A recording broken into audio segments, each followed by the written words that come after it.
Você que amanheceu hoje com aquela dor no joelho que você nunca tinha tido, ou na região interna ou na região externa, ligado ou não a alguma coisa que você fez, como por exemplo ter agachado ou ter jogado futebol na véspera.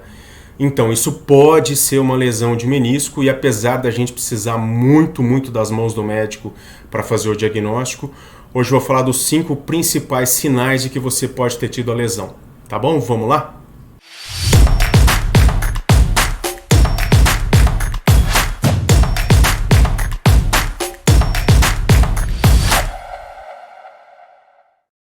Então você que já assistiu meus outros vídeos sabe que o menisco ele é um grande amortecedor que a gente tem dentro do joelho.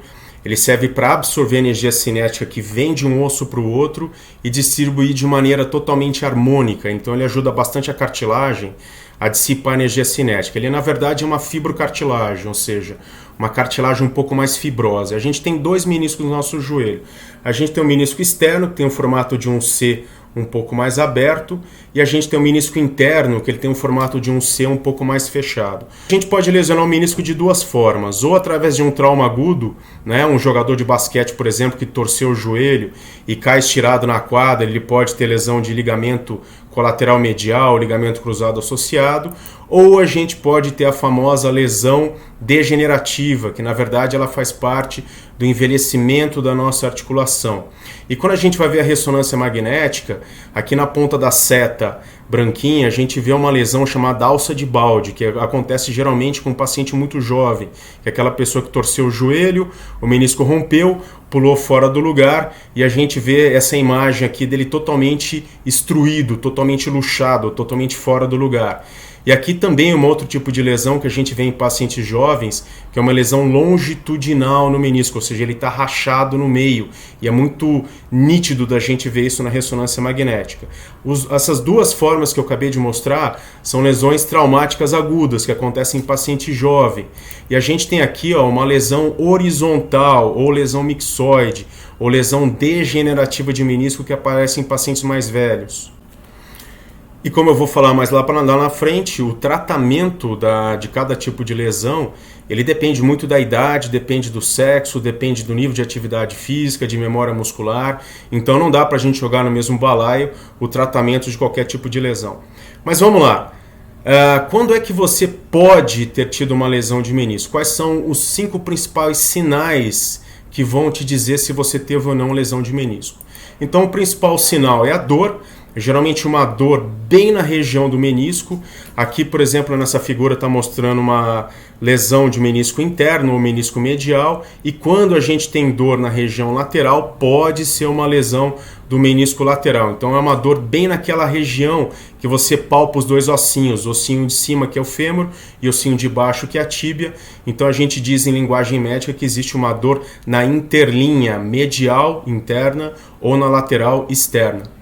Outro sinal, inchaço. Quando o menisco rompe, ele sangra e o joelho incha de maneira aguda, ou se for uma lesão degenerativa, uma lesão crônica, com mais de 3 meses, o joelho pode começar a inchar. Por que ele incha?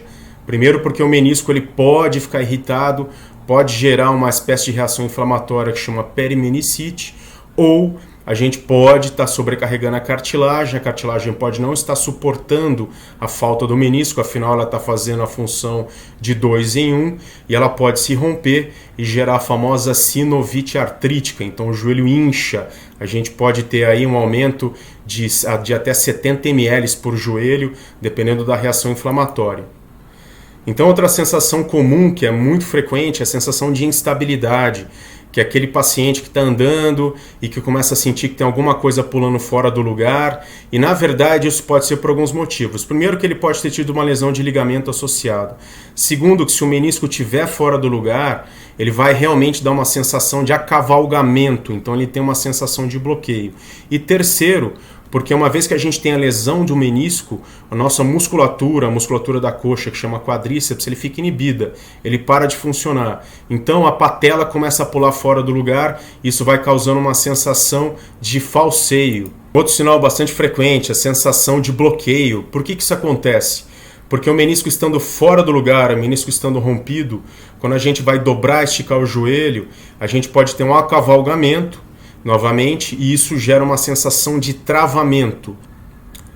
Outro sinal bastante importante é a atrofia muscular, ou seja, a lesão meniscal, assim como qualquer lesão intrínseca, qualquer lesão lá dentro do joelho, vai fazer com que a gente perca a massa muscular. Isso é chamado em linguagem médica de inibição artrogênica do quadríceps. Então é muito comum, principalmente quando a lesão já cronifica e está ligado à dor e ligado a inchaço, a gente tem a perda de massa muscular, que é muito evidente aqui nesse joelho direito aqui.